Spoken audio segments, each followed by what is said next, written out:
Assalamualaikum warahmatullahi wabarakatuh. Kadang Allah membalas sebuah sikap jujur dengan cara yang tidak pernah kita duga.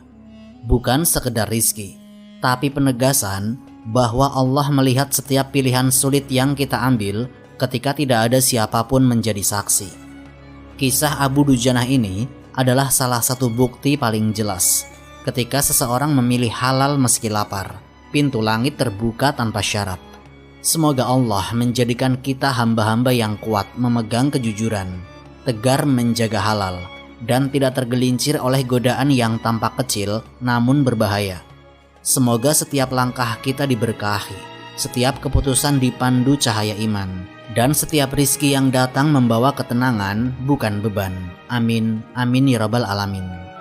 Kalau kisah ini menguatkan hati dan menambah rasa takut kepada Allah, sekaligus harapan pada pertolongannya, lanjutkan perjalanan bersama kami. Masih banyak kisah sahabat yang membuka mata, membangun iman, dan mengingatkan kita bahwa kemuliaan tidak selalu lahir dari kelimpahan, sering justru dari kefakiran yang dijalani dengan takwa. Jangan lupa dukung channel ini, sebarkan, dan jadilah bagian dari orang yang menghidupkan kembali kisah-kisah keteladanan dalam umat. Bismillah, mari kita mulai ceritanya.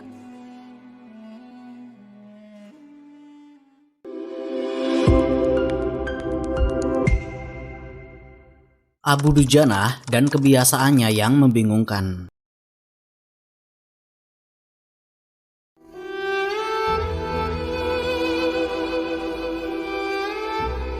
Subuh di Madinah pada masa Rasulullah itu punya suasana khas. Udara malam belum benar-benar pergi, tapi cahaya fajar juga belum sepenuhnya muncul. Jalanan masih gelap, lampu-lampu belum ada, dan satu-satunya penerang adalah bulan, bintang, serta denting azan dari Masjid Nabi. Orang-orang bangun dari rumah-rumah kecil mereka, memakai sorban dan berjalan menuju tempat ibadah dengan langkah pelan tapi pasti.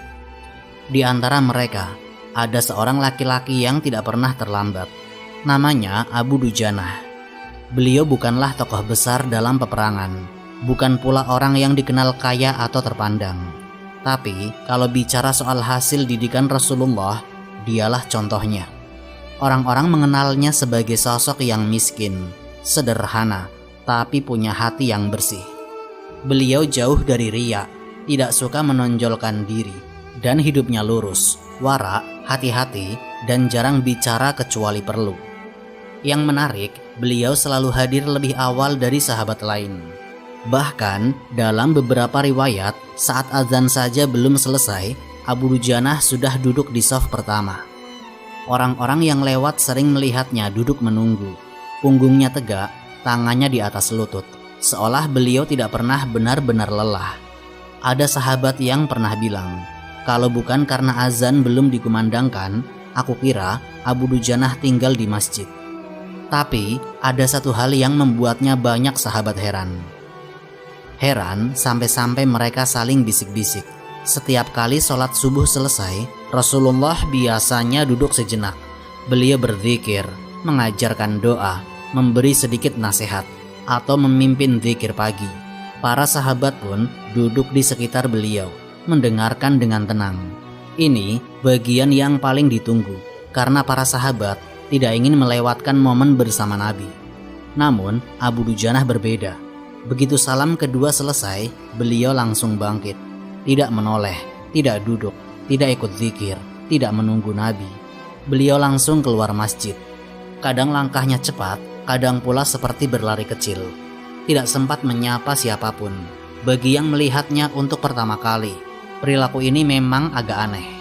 Apalagi kalau diperhatikan, wajahnya tidak marah, tidak gelisah, dan tidak sombong. Tapi terlihat seperti orang yang sedang mengejar sesuatu. Awalnya, sahabat tidak terlalu memikirkan hal itu. Mereka menganggap mungkin Abu Dujanah sedang ada urusan keluarga. Tapi kebiasaan itu terjadi setiap hari, tanpa pernah sekalipun beliau duduk walau 1 menit. Sampai pada suatu hari, seorang sahabat pernah berkata kepada yang lain, "Kenapa Abu Dujanah seperti itu? Apakah ia tidak ingin mendengarkan khutbah singkat Rasulullah?" Yang lain menjawab, entahlah, tapi kelakuannya tidak mungkin tanpa sebab. Ada yang mengira beliau sakit, ada yang menuduh beliau kurang adab, walau yang mengenalnya langsung menolak keras tuduhan itu. Ada yang menduga beliau punya masalah ekonomi yang membuatnya harus bergegas pulang. Tapi itu hanya dugaan, tidak ada yang benar-benar tahu. Lama-kelamaan keanehan ini menjadi pembicaraan kecil di kalangan para sahabat. Bukan gunjingan, tapi keheranan yang wajar. Mereka mengenal Abu Dujanah sebagai orang yang baik, tapi perilakunya setelah sholat tetap sulit dijelaskan. Sampai akhirnya kabar itu sampai ke telinga Rasulullah. Beliau tidak langsung menegur. Rasulullah adalah sosok yang sangat lembut dan tidak pernah menghakimi sebelum mendengar langsung. Beliau hanya bertanya kepada beberapa sahabat, "Benarkah Abu Dujanah selalu pulang sebelum aku selesai berzikir?" Para sahabat menjawab, "Betul wahai Rasulullah, setiap hari. Kami tidak tahu apa alasannya." Rasulullah mengangguk pelan. Beliau tidak marah, justru beliau ingin memahami. Rasulullah menunggu waktu yang tepat untuk memanggilnya, agar tidak membuat Abu Dujanah malu di depan orang lain. Karena bagi Rasulullah, menjaga kehormatan sahabat lebih penting daripada menegur di depan umum. Hari berikutnya, sholat subuh seperti biasa. Abu Dujanah datang terlebih dahulu, duduk menunggu iqamah, lalu sholat di belakang Rasulullah dengan khusyuk seperti biasanya. Tidak ada yang berubah. Setelah salam, seperti biasanya pula, Abu Dujanah bangkit dengan cepat.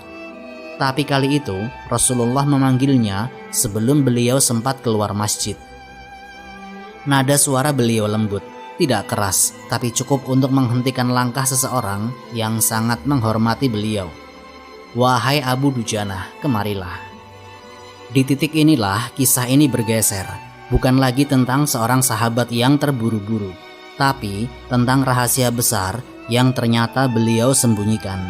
Sebuah ujian hidup yang tidak banyak orang sanggup menghadapinya dengan keteguhan seperti dirinya.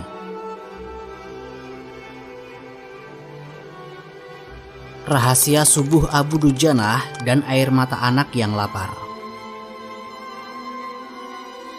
Rasulullah menatap Abu Dujanah dengan lembut, seolah memberi isyarat bahwa beliau bukan ingin menghakimi, tapi ingin memahami. Beliau memanggilnya ke sisi masjid, menjauh sedikit dari kerumunan sahabat. Cara beliau mengajak bicara selalu membuat orang merasa aman. Namun, bagi Abu Dujanah, justru kelembutan itulah yang membuat beliau semakin gugup. Abu Dujanah meremas ujung bajunya. Beliau bukan tipe yang banyak alasan. Dalam urusan perang, beliau tegas. Dalam urusan pribadi, beliau canggung. Ketika Nabi bertanya dengan suara tenang, "Wahai Abu Dujanah, apa yang membuatmu tergesa-gesa setelah subuh?" Beliau hampir kehilangan kata-kata. Awalnya, beliau mencoba mengelak, mengatakan bahwa tidak ada apa-apa. Tapi Rasulullah menatapnya dengan cara yang membuat tidak ada ruang untuk menyembunyikan apapun. Bukan tajam, bukan mengintimidasi, tapi menenangkan, seolah berkata, "Katakan, aku akan mendengarkan." Akhirnya Abu Dujanah menarik nafas panjang. "Ya Rasulullah, saya memiliki tetangga yang pohon kurmanya menjulur ke halaman rumah saya." Rasulullah mengangguk pelan, memberi ruang untuk beliau melanjutkan. Setiap malam angin Madinah menggoyangkan dahannya. Ada beberapa kurma yang jatuh, tidak banyak, kadang satu kadang dua. Para sahabat mulai berkumpul, tetapi tetap menjaga jarak. Mereka tidak ingin mengganggu, tapi juga tidak ingin melewatkan kisah ini. Abu Dujanah melanjutkan, "Saya bukan pergi cepat untuk mengambilnya. Justru saya ingin memastikan tidak ada satupun yang dipegang anak-anak saya sebelum saya mengembalikannya ke bawah pohon." Suaranya mulai bergetar ketika menyebut anak-anaknya. Saya takut ya Rasulullah, mereka bangun lebih awal." Rasulullah memiringkan kepalanya sedikit, tanda bahwa beliau mengikuti setiap detailnya. Abu Dujanah kemudian memaparkan kondisi rumahnya. Beliau hidup miskin, makan malam mereka seringkali hanya air hangat dan sedikit roti kering. Anak-anaknya sudah terbiasa tidur sambil menahan lapar, tidak ada yang mengeluh. Tapi seorang ayah tahu ketika anaknya memaksa tampak kuat. "Saya takut ya Rasulullah," katanya dengan lirih. "Kalau mereka melihat kurma jatuh itu, mereka mengira itu rizki yang Allah kirimkan untuk kami." Dan disinilah titik paling pahit itu muncul. Abu Dujanah menceritakan kejadian yang membuat beliau tidak mampu menahan air mata sepanjang hari itu. Pagi itu, beliau terlambat beberapa langkah. Anak bungsunya yang belum mengerti hukum kepemilikan sudah duduk di tanah sambil memegang sebutir kurma. Senyum kecil mengambang di wajahnya, senyum yang membuat Abu Dujanah seketika hancur di dalam. Saya bilang, "Nak, itu bukan milik kita." Tapi perut lapar tidak paham alasan. Anak itu refleks memasukkan kurma itu ke mulutnya sebelum ayahnya sempat mengambil. Tangannya kecil, gerakannya cepat, seakan tubuhnya menolak menunggu penjelasan. Abu Dujanah menghentikan ceritanya sesaat. Beliau menunduk, menutup wajah dengan tangan. Para sahabat yang menyimak merasakan perihnya, meski tidak satupun berani memotong. Dengan suara rendah beliau berkata, "Saya harus mengeluarkan kurma itu dari mulutnya, ya Rasulullah." Anaknya menangis bukan karena nakal, bukan karena keras kepala. Ia hanya lapar. Tangis kecil itu membuat Abu Dujanah merasa seperti ayah yang paling buruk di dunia. Tapi beliau juga tahu membiarkan anaknya memakan sesuatu yang bukan hak mereka adalah pengkhianatan terhadap kejujuran yang beliau jaga sepanjang hidup. "Saya peluk dia ya Rasulullah," lanjutnya. "Dan saya bilang, anakku, kalau ini bukan milik kita, Allah tidak akan ridho. Lebih baik kau menangis sekarang daripada saya yang menangis di akhirat." Rasulullah menutup mata, menahan gejolak di dadanya. Para sahabat benar-benar terdiam. Abu Dujanah kemudian mengakhiri pengakuannya. "Begitulah ya Rasulullah, itu alasan yang saya buru-buru pulang. Saya tidak ingin anak saya diuji sesuatu yang saya sendiri tidak mampu jelaskan." Suasana berubah hening, tidak ada suara burung, tidak ada batuk, tidak ada obrolan. Seolah seluruh Madinah berhenti bergerak untuk mendengar kisah seorang ayah miskin yang memilih lapar daripada mengambil yang bukan haknya. Rasulullah menatap Abu Dujanah dengan mata yang berkaca-kaca. Rasulullah menangis mendengar kisah ketaatan.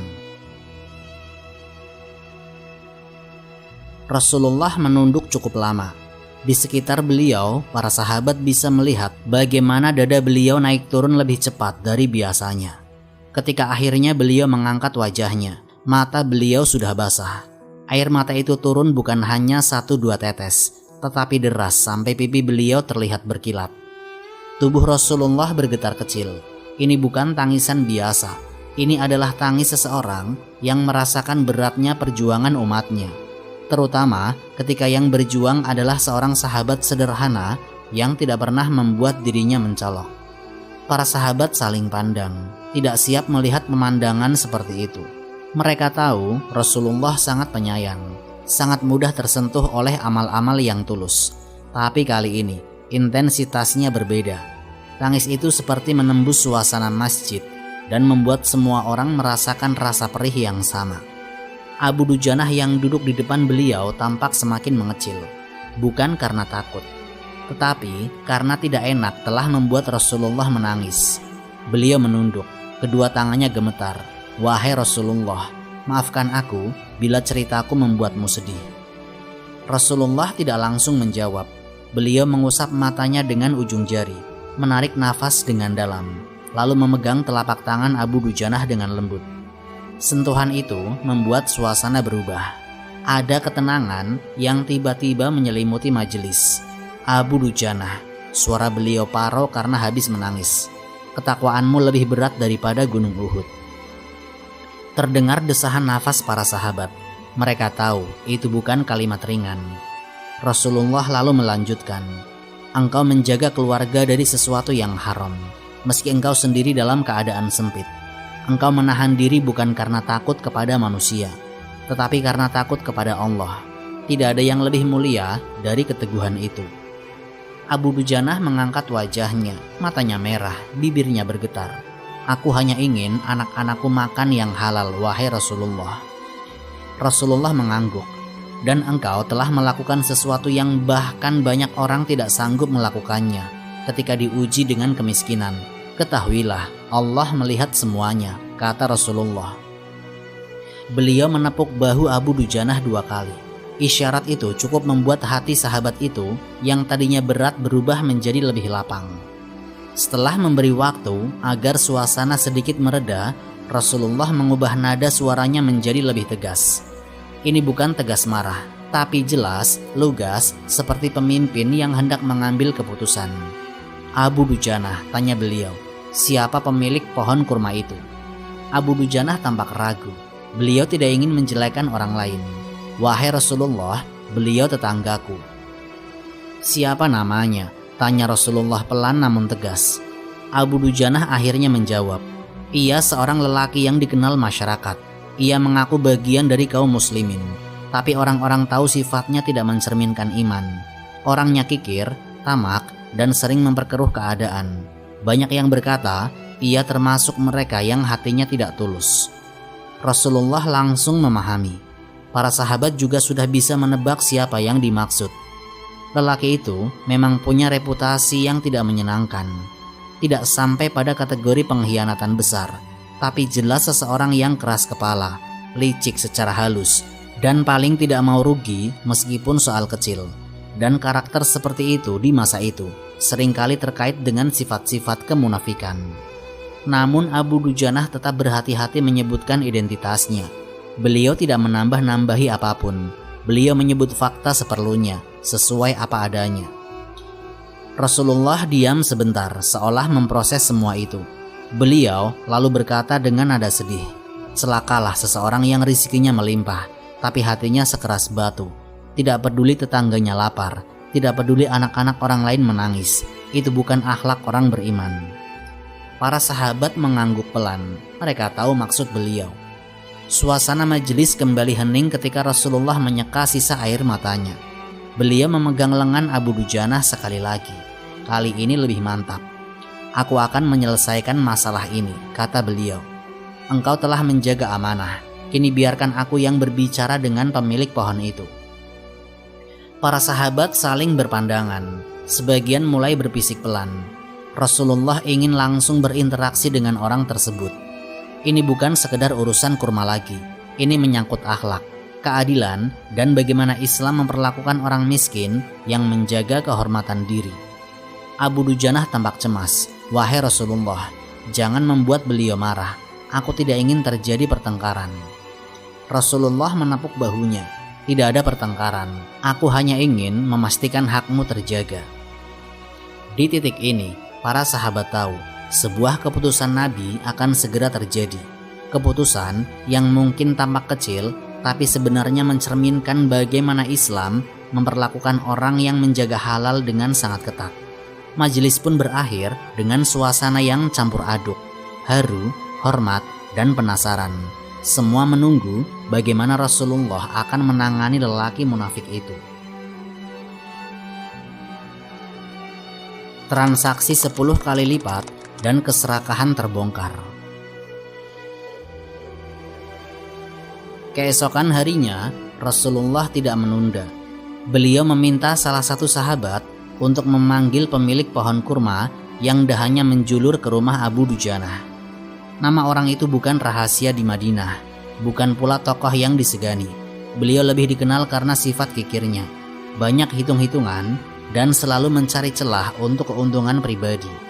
Beberapa sahabat bahkan sering menghindari berurusan dengannya karena orang itu mudah tersinggung dan licik.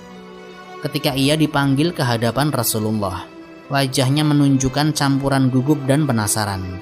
Gugup karena dipanggil pemimpin kaum muslimin, tapi penasaran karena khawatir ada urusan yang menyangkut hartanya. Rasulullah menyambutnya dengan sopan. Beliau selalu baik bahkan kepada orang yang buruk akhlaknya.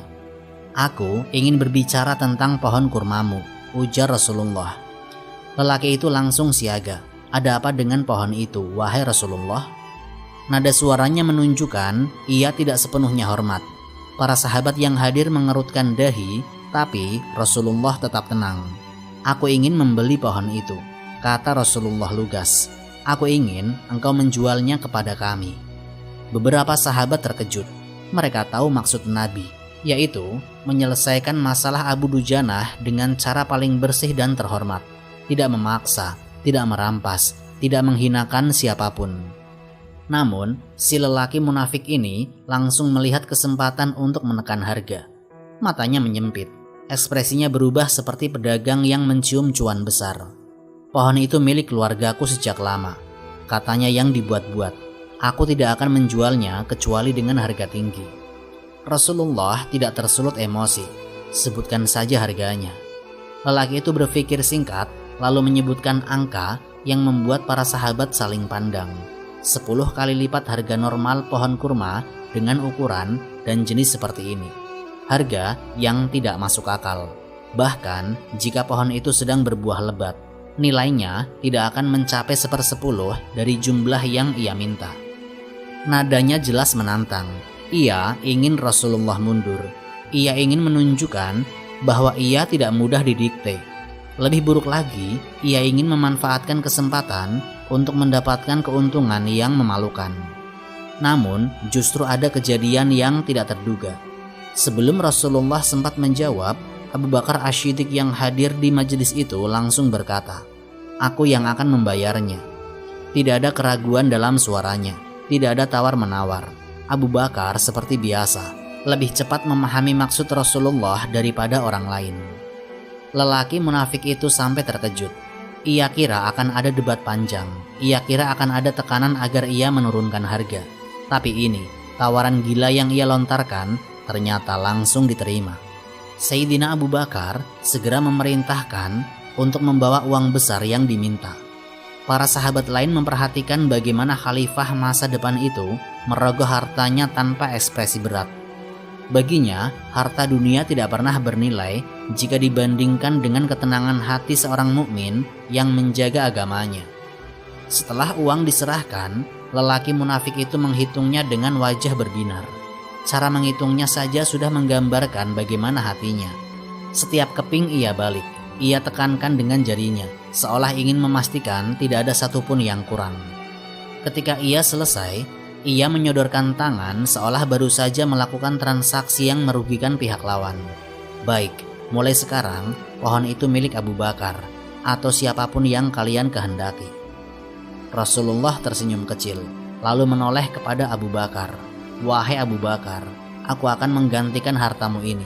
Tidak ada orang yang berkurang hartanya karena menolong saudaranya." Abu Bakar hanya mengangguk hormat. Beliau tidak butuh pengembalian itu. Tapi karena Rasulullah yang mengatakannya, beliau terima dengan kerendahan hati yang khas dirinya. Sementara itu, lelaki munafik itu meninggalkan majelis dengan langkah ringan. Semua orang bisa melihat dari gerak tubuhnya bahwa ia tidak malu sedikit pun telah menjual pohon dengan harga yang tidak waras. Justru, ia merasa hebat. Ia merasa telah memenangkan permainan melawan kaum muslimin. Dalam perjalanan pulang, ia bahkan membusungkan dada. "Uang sebanyak ini cukup untuk 10 pohon baru," katanya dengan sombong kepada istrinya ketika tiba di rumah. "Orang-orang itu terlalu mudah aku akali."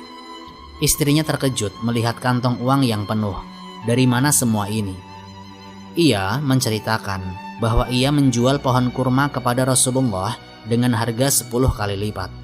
Ia menertawakan bagaimana orang-orang di masjid tidak keberatan sama sekali. Belum lagi, tambahnya sambil tertawa kecil, "Pohon itu masih berdiri di halamanku. Aku masih sempat memanen buahnya malam ini sebelum mereka menebangnya. Untung besar." Inilah tabiat orang munafik, menganggap kecerdikan licik sebagai kemenangan, padahal itu hanya membuka aib hati mereka sendiri.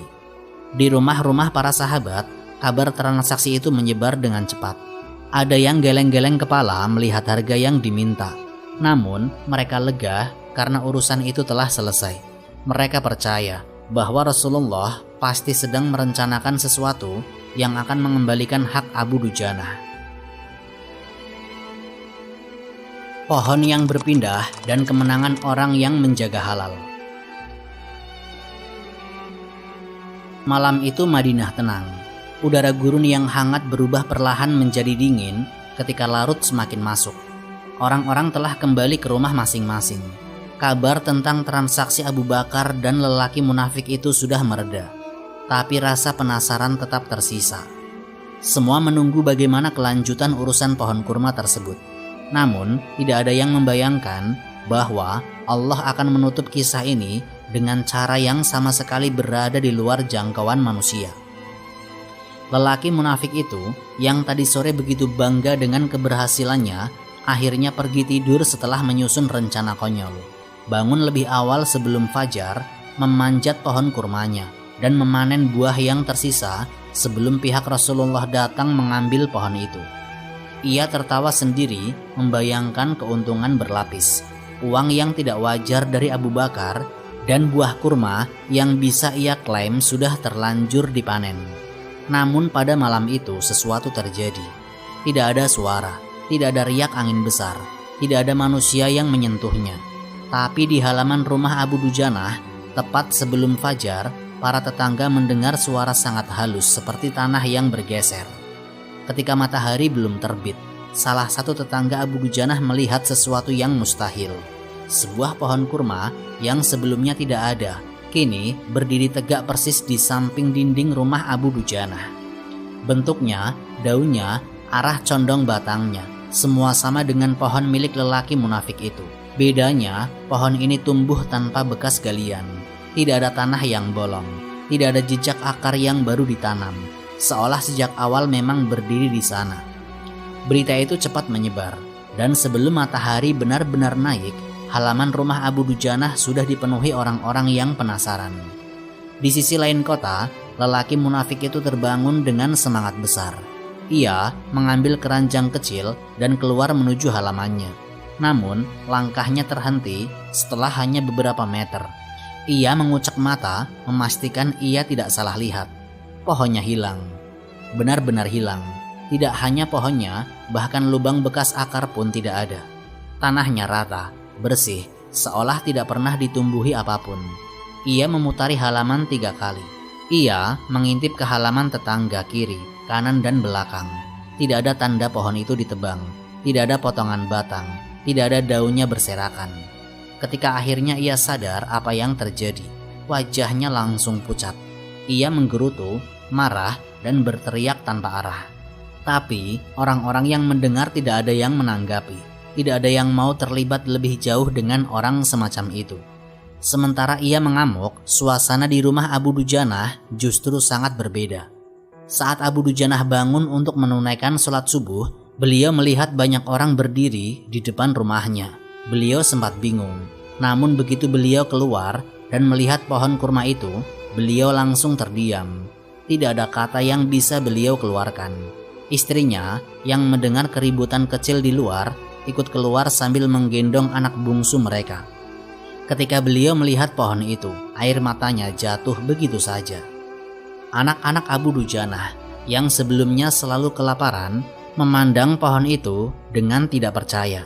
Bagi mereka, pohon kurma adalah sumber makanan yang hampir tidak pernah mereka sentuh kecuali sisa-sisa jatuhan yang kemudian harus dikembalikan kepada tetangga.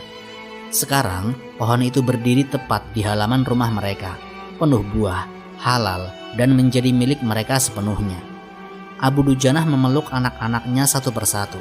Anak yang dulu menangis karena kurma yang dikeluarkan dari mulutnya, kini memeluk kaki ayahnya sambil tersenyum. "Ayah, apakah ini milik kita?" tanya salah satu anak dengan suara kecil. Abu Dujanah mengangguk. Beliau tidak mampu berbicara panjang karena perasaannya terlalu penuh. Beliau hanya berbisik, "Ini dari Allah, bukan dari manusia."